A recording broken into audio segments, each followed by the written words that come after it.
So ngayon ang tanong, paano ba natin mapaganda yung voice quality ng video natin?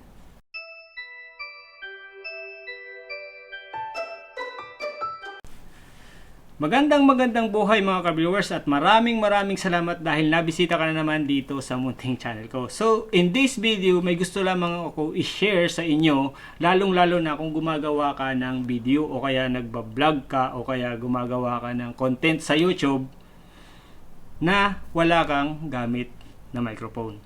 So aalamin natin kung paano maging quality o maging maganda yung voice natin sa ginagawa nating video kahit wala kang microphone. So tara!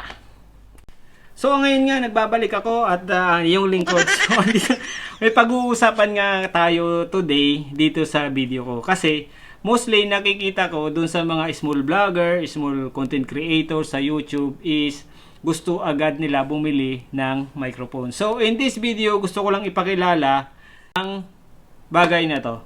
Sino ba to at ano ba to? Ano ang may tutulong sa video natin o kaya sa boses ng ginagawa nating video. So ayun nga, gumawa ako ng video sa labas ng bahay na hindi ako gumamit ng microphone at ito yung sample. So andito nga ako sa labas at nagsasalita ako dito sa iPhone 6s ko na gamit ko ngayon sa pagbablog, gamit ko ngayon sa pagbibideo. Wala akong gamit na mic kundi yung sa iPhone 6 lang, yung nakaka-receive lang. So ngayon sinubukan ko kung pwede ba tayong mag-vlog without anything na aparato na mic, aparato talaga parang hospital, na wala tayong mic o wala tayong headphone na gamit kung ano ba talaga yung kakalabasan ng voice natin. So ito naman yung video na wala akong ginamit na mic, tapos ginamitan ko siya ng noise reducer. Kumbaga babawasan mo yung mga naririnig sa labas na hindi mo boses, yung mga huni ng ibon, yung hangin para maging clear yung voice mo. Salita ako dito sa iPhone 6s ko na gamit ko ngayon sa pagbablog, gamit ko ngayon sa pagbibideo. Wala akong gamit na mic kundi yung sa iPhone 6 lang, yung nakaka-receive lang. So ngayon sinubukan ko kung pwede ba tayong mag-vlog with na wala tayong mic o wala tayong headphone na gamit kung ano ba talaga yung kakalabasan ng voice natin.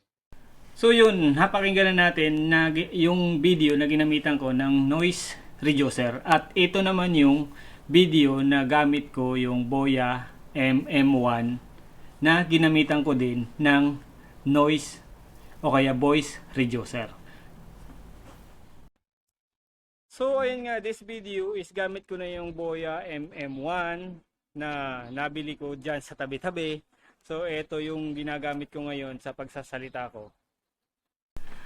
So ayun nga, na napakinggan nyo na yung sample ng walang mic at yung may mic at yung ginamitan ng reducer, na noise reducer o kaya voice reducer na makikita natin sa mga App Store o kaya Google apps natin kung Android o kaya iOS ang gamit mo. So kung camera, pwede mag-download ka din o kaya may laptop ka, pwedeng mayroon na rin dyan na pwede natin gamitin para mawala yung hangin, yung ibon, yung mga salita ng mga taong kasama mo o kaya dun sa gilid ng katabi mo, hindi sila maririnig o kaya mababawasan yung voice na magpi-feedback dun sa video mo. So ngayon maraming salamat dahil nabisita ka na naman dito sa munting channel ko at maraming salamat dahil sa suporta na binibigay mo dito sa video na to.